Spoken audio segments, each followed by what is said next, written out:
the question of eternal life, of acquiring and gaining a life without end, which already begins here on earth. And the understanding of acquiring and gaining this eternal life has to do with entering the land of the promises, the promised land. Unfortunately, what happens with the people of Israel, which is precisely the analogy for our lives, is we need God as long as He provides certain good things for us. And then we are happy with Him.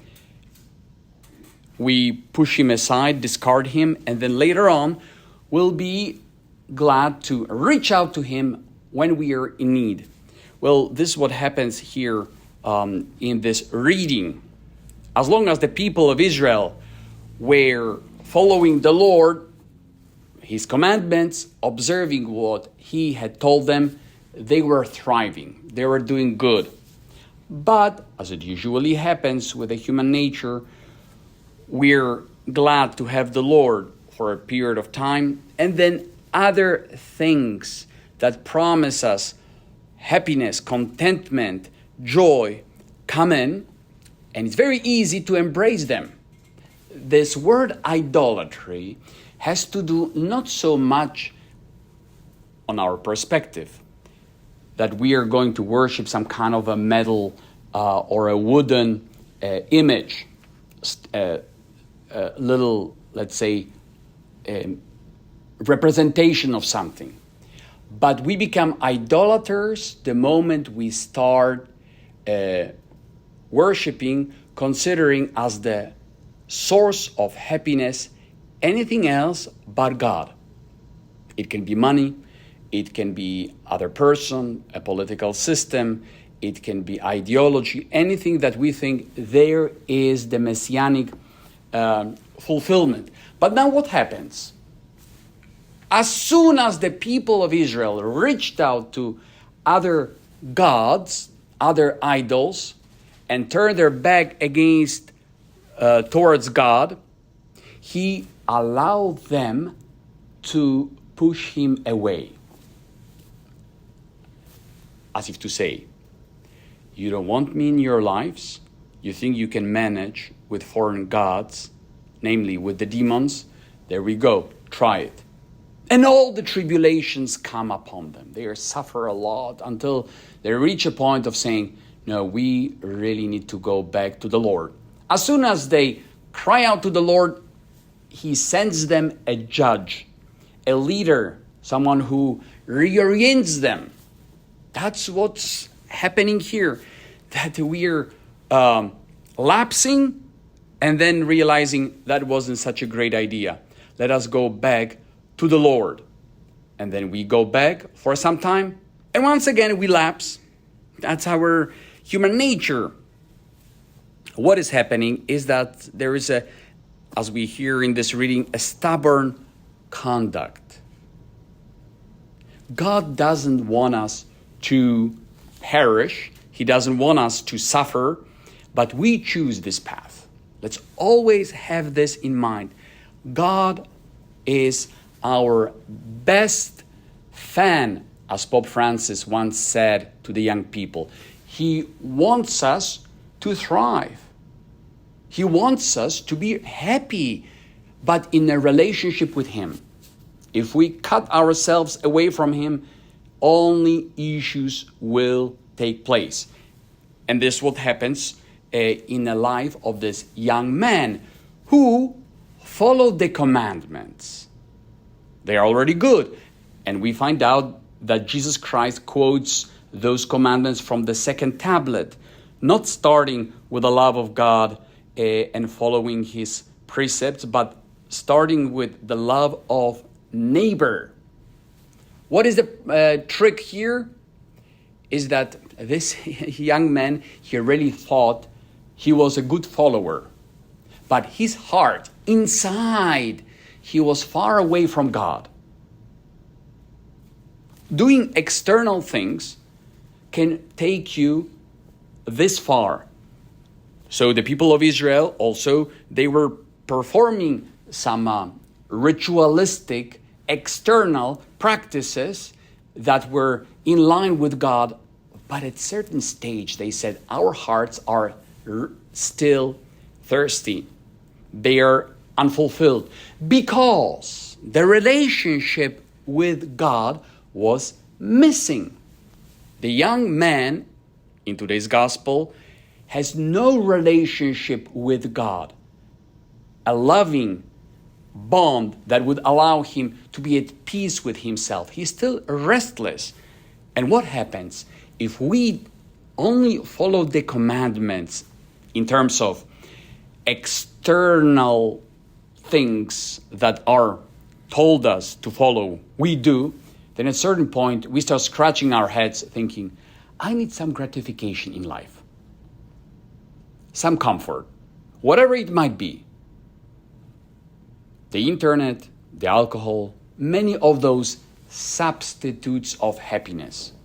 This, you can now understand why so many, quote unquote, good people end up enslaved, addicted, with plenty of issues, even though they recycle, obey the speed limit sometimes, don't jump the red lights, except in our neighborhood, obviously, and do all other good things, even pay taxes.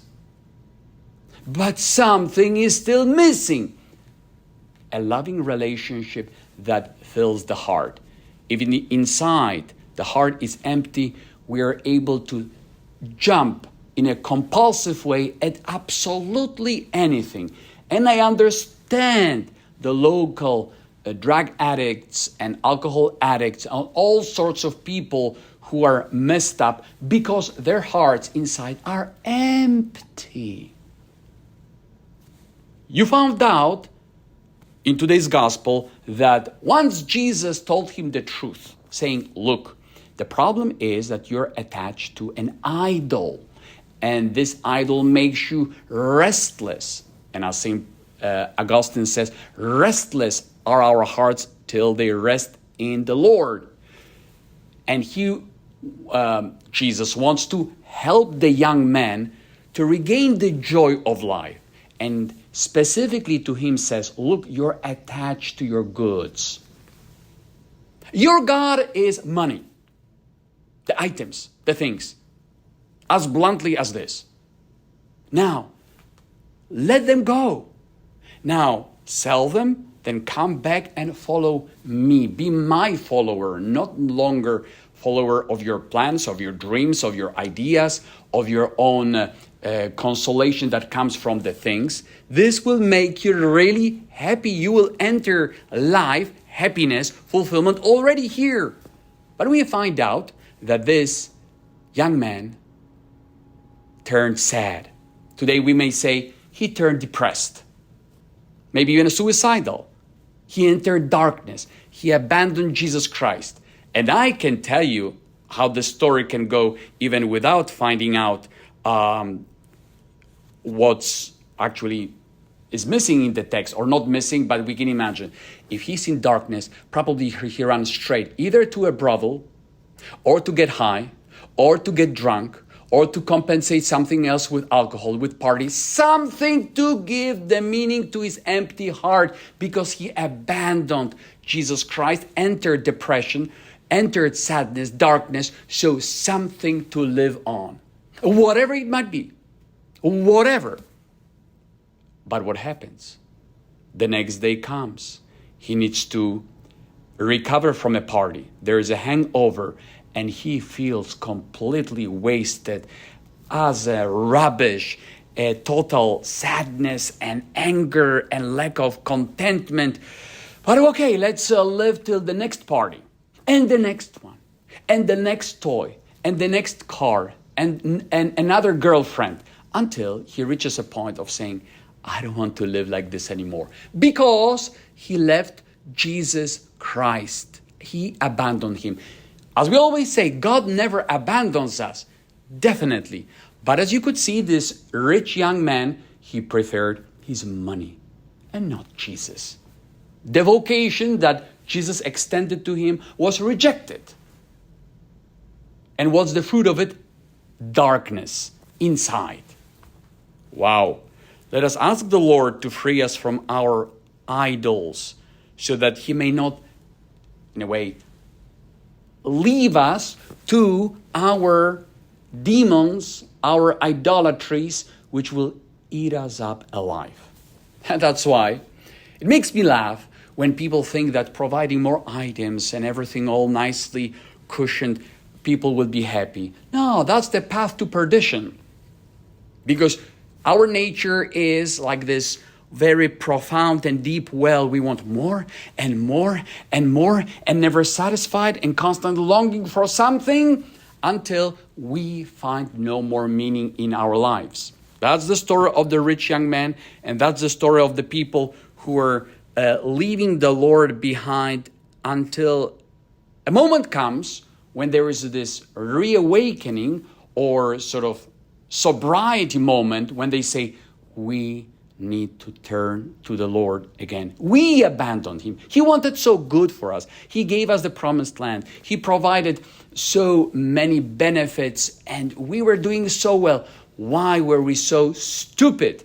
That's why when we ask the Lord, he sends us a leader.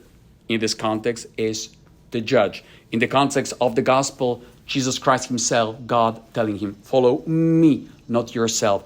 And then you will find eternal life. You will find happiness already here and after this life.